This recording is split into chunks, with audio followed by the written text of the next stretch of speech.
Hello, good evening everyone. আজ তোমাদের সাথে আমি আমার ইভিনিং স্ন্যাক্সের একটা ভিডিও শেয়ার করছি। আজকে বেসিক্যালি আমাদের এখানে একটু একটু বৃষ্টি হচ্ছে, তাই ভাবলাম আজকে বিকেলবেলাটা একটু কিছু চটপাটা খাওয়া যাক।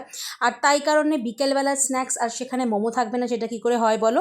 তাই আমি আজকে অর্ডার করেছি কোথে মোমো। দেখো, আমি ফার্স্ট টাইম এটা আজকে ট্রাই করব। আর তার সাথে এখানে রয়েছে প্যাঙ্কো ফ্রাইড ফিশ, যেটাও কিনা আমি যেখান থেকে আনিয়েছি আজকে খাবারগুলো, এখানে খুব ভালো বানায়।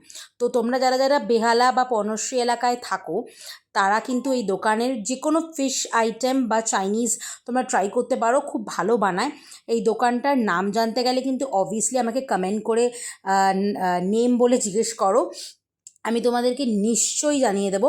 খুব ভালো এখানে এই ফিশ ফ্রাইটা বানায়। বেসিক্যালি আমার ফিশ ফ্রাই খেতে খুব ভালো লাগে, আর যদি এরকম বাইট সাইজ স্ন্যাক টাইমে পাওয়া যায় না, তো সেটা তো খুবই ভালো লাগে।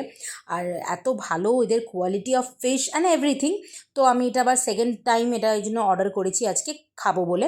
তো দেখো, আমি এই মোমো আর ফিশ ফ্রাইটা সাজিয়ে নিয়েছি, আর তোমাদেরকে এখন দেখাবো ফিশের কোয়ালিটিটা। দেখো কতটা ফ্রেশ আর জুসি, দেখো মানে খেতেও ফাটাফাটি, আর দেখতে তো মানে দেখে তো তোমরা বুঝতেই পারছো। তো চলো এবার মোমোটাও তোমাদেরকে দেখাই কতটা জুসি আর কতটা মানে মিটি। ঠিক আছে, বেসিক্যালি মোমোতে আমরা সবসময় দেখি পেঁয়াজ আর বাঁধাকপি এইসব দিয়ে ভর্তি করে দেয়, বাট এটা কিন্তু মিটি মোমো ছিল। আর ভিডিওটা ভালো লেগে থাকলে ফলো, লাইক, সাবস্ক্রাইব করতে ভুলো না। বাই।